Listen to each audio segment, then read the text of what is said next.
जनता एकदम उठ चुकी हुई है योगी के सरकार से और अब परिवर्तन उचार रही है। शासन नाम की कोई चीज नहीं रह गई है। आए दिन मर्डर, हत्या, छिनौती, फिरौती, डकैती। महंगाई जिस कदर है, मूलभूत आवश्यकता की जो चीजें हैं उनका दाम जिस प्रकार से बढ़ा हुआ है आज, तो उससे ये नहीं लगता कि ये सरकार पुनः मुख्यमंत्री बनेंगे। क्यों? योगी जी ने इन 4 सालों में महंगाई को लेकर जिस तरह से विपक्ष हमलावर है, कैसे देखते हैं? नहीं, महंगाई की कोई ऐसी बात नहीं है, हमेशा रहता है। और योगी जी पुनः मुख्यमंत्री बनेंगे। योगी जी पूरा मुख्यमंत्री बनेंगे। क्या लगता है दादा, इस बार किसकी सरकार आएगी? आना तो चाहिए योगी की। इस बार कांग्रेस और सपा की मिलीजुली सरकार होगी, समर्थन की सरकार होगी। नमस्कार, मैं हूं आपके साथ शिवशंकर तिवारी। इस वक्त मेरी मौजूदगी सड़क के किनारे एक चाय पान की दुकान पर है, रेडी पटरी है, और मैं अपने कैमरा पर्सन प्रशांत से कहूंगा सबसे पहले तस्वीरें दिखा दें। भीड़ कितनी है, जनता है और जनता का जनमत है। जानने की कोशिश करेंगे 2022 में इस बार यूपी में किसकी सरकार आएगी। क्या मुख्यमंत्री योगी आदित्यनाथ अपनी सत्ता बचा पाएंगे या फिर से अखिलेश यादव की सरकार आएगी। 2022 में कौन बनेगा मुख्यमंत्री, सवाल लेकर जनता के बीच में आए हैं, जनता की नब्ज टटोलने आए हैं, और जनमत ही तय करता है कि सत्ता के सिंहासन पर कौन आरूढ़ होगा। क्या लगता है इस बार 2022 में किसकी सरकार आएगी? जो जनता का रुझान है, जनता एकदम उठ चुकी हुई है योगी के सरकार से और अब परिवर्तन उचार रही है। शासन नाम की कोई चीज नहीं रह गई है। आए दिन मर्डर, हत्या, छिनौती, फिरौती, डकैती, लूट हो रही है। कब किसके साथ कहाँ कौन सी घटना हो जाए, इसलिए जनता लॉ एंड ऑर्डर चाहती है और अच्छा शासन चाहती है। महंगाई के मुद्दे पर लगातार डीजल पेट्रोल के दाम बढ़ रहे हैं, गैस सिलेंडर के दाम बढ़ रहे हैं, क्या कहना चाहते हैं? ये तो उन्होंने कहा था अच्छे दिन, तो अच्छे दिन चल रहा है। यही जनता का अच्छे दिन है। 390 रुपए की गैस मिला करती थी, आज उसका दुगना दाम बढ़ गया। डीजल आज 85-84 रुपए लीटर मिल रहा है और पेट्रोल का दाम 90 रुपए चल रहा है। इस तरीके से महंगाई चरम सीमा पर है। क्या लगता है इस बार जिस तरह से लगातार यूपी में प्रियंका गांधी सक्रिय हुई है, क्या लगता है कांग्रेस भी कुछ मजबूत हुई है? अभी तो ऐसा नहीं लगता है, अभी ऐसा नहीं लगता है। लोग 2022 में लड़ाई किसकी किसके बीच होगी? अब लड़ाई तो भाई देखिए, पार्टियां सभी लड़ेंगे, लेकिन जनता परिवर्तन चाह रही है। जनता लॉ एंड ऑर्डर और अच्छा शासन देखना चाह रही है। क्या लगता है बंगाल में इस बार टीएमसी की सरकार बचेगी या फिर बीजेपी वहां पर सफल हो जाएगी? अब जब एटीएम की तरह जिस तरीके से लूट हो रही है, ठीक उसी तरीके से आज जो है ईवीएम मशीन को लूटने का काम कर रहे हैं। ऐसा क्या कहना चाहते हैं? बैलेट पेपर से चुनाव होना चाहिए? बिल्कुल बैलेट पेपर से चुनाव होना चाहिए, तो दूध का दूध, पानी का पानी होगा। जो किसान आंदोलन लगातार 100 से ज्यादा दिनों से दिल्ली गाजीपुर बॉर्डर पे चल रहा है, क्या लगता है किसान आंदोलन से योगी सरकार को नुकसान होगा? बहुत नुकसान होगा, बहुत नुकसान है। क्या सरकार को तीनों कृषि कानून बिल वापस लेना चाहिए? बिल्कुल नैतिकता के आधार पर यही होना चाहिए। और कुछ लोग हैं, बातचीत करता हूं, जानने की कोशिश करता हूं। क्या लगता है 2022 में किसकी सरकार आएगी इस बार?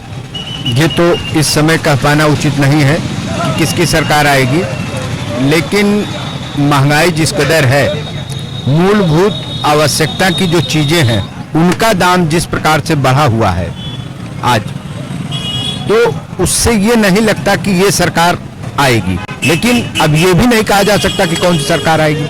ये तो बात, कई चीजें हैं, इलेक्शन है, जनता है, किसी भी तरफ कहीं भी कुछ हो सकता है।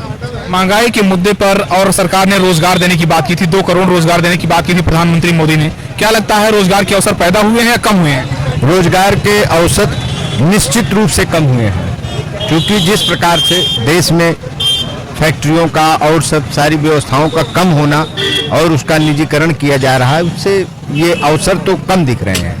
रोजगार के अवसर तो कम होंगे। अभी ऐसा नहीं लगा कि वो अपने पूरे टारगेट को पूरा कर पाए हों, ये दिख नहीं रहा है। क्या लगता है कि पकौड़े बेचना रोजगार है, सरकार ने कहा था, तो जो पढ़े लिखे युवा हैं, जो बेरोजगार हैं, उनके लिए पकौड़े बेचना रोजगार है? अब सरकार के हिसाब से वही रोजगार है। पढ़ लिख के लोग पढ़ाने लिखाने की कोई फिर मानसिकता ही नहीं रह जाती। अगर इस प्रकार की सरकार की मंशा है तो कोई ऐसा नहीं है कि लोग पढ़ाएं ही। जब हमें व्यवसाय ही ऐसा करना है तो पढ़ाने की आवश्यकता नहीं है, और सारी चीज निजीकरण होते चले जा रहे हैं। निजीकरण पे क्या कहना चाहते हैं? निजीकरण पे तो हर चीज निजीकरण पे जा रही है। आज आप उसी के हिसाब से महंगाई देख लीजिए, महंगाई और निजीकरण का एक साथ चल रहा है पैरेलल। तो अगर कोई चीजें निजीकरण में जाएंगी तो महंगाई ऑटोमेटिकली जो है बढ़ेगी, क्योंकि प्राइवेट पर्सन जब अपनी चीजों का निर्धारण स्वयं करेगा तो उसमें लगेगा कि नहीं, कहीं न कहीं कुछ गलत हो रहा है। क्या लगता है जिस तरह से मतलब कानून व्यवस्था की बात करें यूपी में, अखिलेश यादव की सरकार की अपेक्षा योगी सरकार में कानून व्यवस्था ठीक हुई है या पहले से भी ज्यादा खराब हुई है?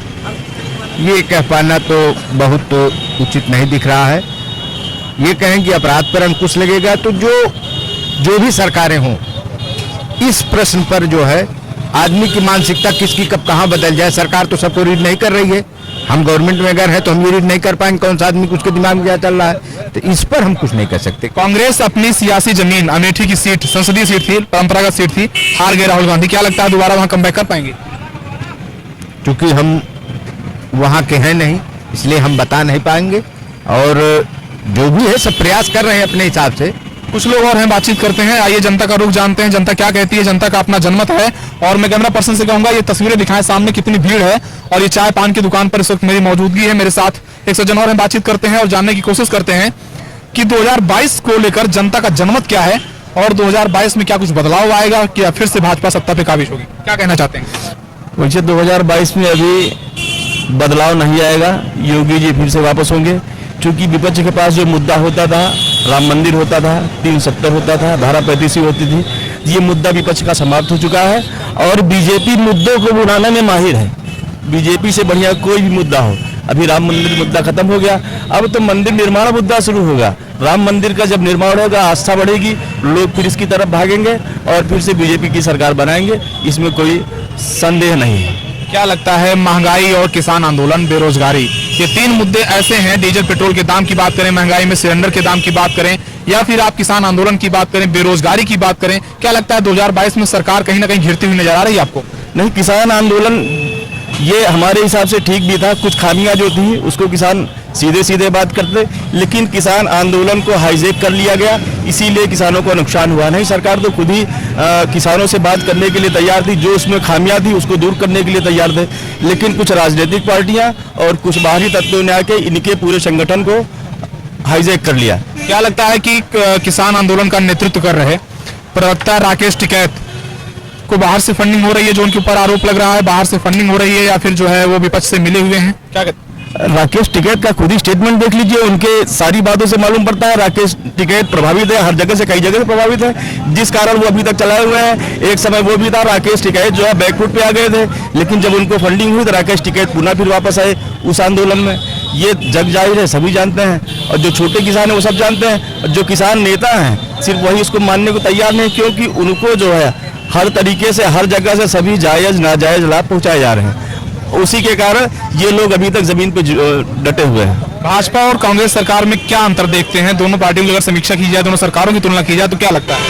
देखिए, भाजपा और कांग्रेस सरकार या कोई भी सरकार हो, सिर्फ अभी तक अंतर यह रहा है कि सभी सरकारें सिर्फ तुष्टीकरण की राजनीति करती चली आई हैं। भाजपा में तुष्टीकरण की राजनीति नहीं है, पहली चीज। दूसरी चीज, परिवारवाद हावी नहीं है। भाजपा में एक छोटा सा कार्यकर्ता भी वो आगे चल के प्रधानमंत्री बन सकता है, मुख्यमंत्री बन सकता है, कहीं का राज्यपाल बन सकता है, लेकिन कांग्रेस में उनके परिवार वाले सब उनके राष्ट्रीय अध्यक्ष हो सकते हैं, बड़ी कुर्सियों पर बैठ सकते हैं, और जो उनके चाटुकार है वो हर जगह बिठाए जा सकते हैं। क्या लगता है अखिलेश यादव ने अभी अखिलेश यादव का एक विपक्ष का हमला लगातार जारी है, और इस बीच सदन में मुख्यमंत्री योगी आदित्यनाथ ने कहा कि लाल टोपी वाले गुंडे हैं, हम सुधारना जानते हैं। ऐसे बयान को कैसे देखते हैं आप? देखिए, लाल टोपी वाले गुंडे की बात होती है जहाँ कोई बात होती है, अगर कोई जायज बात भी जहाँ है वहाँ पे आके ये एक नया मसला खड़ा करते हैं, और हर जगह जो यही दिखाई होता है कि अगर कहीं असंतुलन की स्थिति आई है तो वहाँ पे लाल टोपी रही है। ये कोई गलत बात नहीं है, तो हर जगह दिखाई देता है, हमारे जिले में दिखाई देता है, हर जगह देखने को मिलता है। कुछ लोग और हैं, बातचीत करते हैं और समझते हैं कि इस बार क्या लगता है। इस बार कांग्रेस और सपा की मिलीजुली सरकार होगी, समर्थन की सरकार होगी। अभी इसके पहले चुनाव लड़ा था कांग्रेस और सपा ने साथ में, नारा दिया था कि 27 साल यूपी बेहाल। क्या लगता है इस बार वही दोहराएंगे या फिर कुछ वापसी अच्छी होगी? पुरुष बली होत नहीं, समय होत बलवान, खुदा मेहरबान तो गधा पहलवान। उत्तर आपको मिल गया होगा। अच्छा, क्या लगता है कि अगर मैं बात करूं कि धारा 370 हटाने की बात सरकार ने की, 3 तलाक हटाने की बात सरकार ने की, क्या लगता है इन मुद्दों से सरकार को दोबारा वापसी करने में, या फिर दोबारा चुनाव जब मैदान में आएगी सरकार तो आसानी रहेगी किला फतह करने में? ये बेरोजगारी और महंगाई से लोगों का ध्यान हटाने का एक मुद्दा है, समय समय पर कभी राम मंदिर, कभी सीमाएं असुरक्षित, इसका बहाना लेकर के लोगों का ध्यान भटका रहे हैं ताकि युवा जो है दिग्भ्रमित हो जाए, खेमे में बढ़ जाए। यही इनका उद्देश्य है। ट्विटर पर ट्रेंड कर रहा है इस समय हैशटैग मोदी रोजगार दो। क्या लगता है कि जो 2 करोड़ रोजगार देने की बात सरकार ने की थी और सरकार ने कहा पकौड़ा बेचना भी रोजगार है, तो क्या लगता है पकौड़े की श्रेणी में भी रोजगार को सरकार ने रख दिया है? पकौड़ा बेचना भी रोजगार है, मैं भी इसको मानता हूं, लेकिन फिर मोदी चाय वाला ही प्रधानमंत्री क्यों? फिर शहंशाह प्रधानमंत्री क्यों नहीं? अंबानी प्रधानमंत्री क्यों नहीं? अडानी प्रधानमंत्री क्यों नहीं, जो जिसको जेब में लेके घूम रहे हैं? अगर चाय बेचना ही है तो चाय वाला ही अगर प्रधानमंत्री हो सकता है तो पकौड़ा तलने वाले को प्रधानमंत्री बनावा, खुद रिजाइन दे करके जाए फिर चाय बेचे। कोरोना में सरकार ने मुफ्त में राशन दिया जनता को, 500 रुपए खाते में भी डाले गए। क्या लगता है सरकार इन मुद्दों को भुना पाएगी? सरकार को इन मुद्दों को भुनाने का पूरा प्रयास कर रही है सरकार, लेकिन सरकार भुना इसलिए नहीं पाएगी। आम जनता अब ये देख रही है कि इस अन्न को जिसने पैदा करके भंडारण इनका किया था, आज उनके ऊपर ये गोलियां और लाठियां चलवा रहे हैं और किसानों को ये फिरका परस्ती में बांट रहे हैं। सामंतवादी, लघु सीमांत, सीमांत और जमींदार, लैंडलॉर्ड की श्रेणी में ला रहे हैं कि इनके पास इतने 4 एकड़ तक है तो ये सीमांत है। तो ये बांट रहे हैं कि छोटे किसान बड़े किसानों से अलग हो जाएं, जो इनकी बांटो और राजनीति करो की नीति है। क्या लगता है तीनों कृषि कानूनों को सरकार को वापस लेना चाहिए अविलंब? इसलिए कि मुझे जो पैंट शर्ट आप पहनाना चाहते हो मुझे नहीं अच्छा लगता, मैं नहीं पहनना चाहता हूं, और ये मेरी इच्छा से मुझे पहनना है और मैंने आपको प्रधानमंत्री बनाया है, इसलिए जो मुझे पसंद आए वो दीजिए। अगर राष्ट्रद्रोह और समाज के खिलाफ काम नहीं कर रहे हैं तो खाने पीने में मेरी राय, कानून मेरी राय का, इसलिए कि कानून हमेशा जनता और समाज और देश के हित के लिए बनाया जाता है। अगर कोई कानून समाज और देश के हित में नहीं है तो वो कानून जो है दिवालिश होना चाहिए। जनता का जनमत क्या रहने वाला है और जनता क्या सोचती है 2022 चुनावों को लेकर? क्या लगता है इस बार यूपी में 2022 में किसकी सरकार आएगी? योगी जी पुनः मुख्यमंत्री बनेंगे। क्यों? योगी जी ने इन 4 सालों में महंगाई को लेकर जिस तरह से विपक्ष हमलावर है, कैसे देखते हैं? नहीं, महंगाई की कोई ऐसी बात नहीं है, हमेशा रहता है और योगी जी पुनः मुख्यमंत्री बनेंगे। योगी जी पुनः मुख्यमंत्री बनेंगे। क्या लगता है दादा इस बार किसकी सरकार आएगी? आना तो चाहिए योगी की ही भैया। योगी जी की सरकार में पशुओं को छोड़ दिया गया, फसलें चल रही, उसके अलावा अगर आप देखें तो डीजल पेट्रोल, विपक्ष हमलावर है, सब विपक्ष आरोप लगाता है। अच्छा, हमलावर है ये सच है, लेकिन रही बात की परिस्थितियां जो है उसके अनुकूल ठीक है। वो महंगाई जितनी है, कोरोना काल में इस तरह से आर्थिक स्थिति देश की सबकी डामाडोल है तो महंगाई होना लाजिम है। तो क्या लगता है मोदी सरकार अच्छी है या कांग्रेस सरकार अच्छी है? अब कांग्रेस के लिए तो हम बहुत अच्छा नहीं कर सकते, मोदी सरकार ठीक चल रही है। और कुछ लोग हैं बातचीत करने की कोशिश करते हैं। क्या लगता है इस बार 2022 में किसकी सरकार आएगी? तो ये आम जनता है, आम जनता का जनमत है, आम जनता का मूड है। 2022 के सत्ता के सिंहासन पर कौन आरूढ़ होगा ये तो भविष्य तय करेगा, लेकिन फिलहाल अभी का जनमत मेरे साथ आप देख रहे थे और ये जनमत एक बड़ा रूप लेता है और सरकारों का अदला बदली करने की क्षमता रखता है। कैमरा पर्सन प्रशांत के साथ शिवशंकर तिवारी।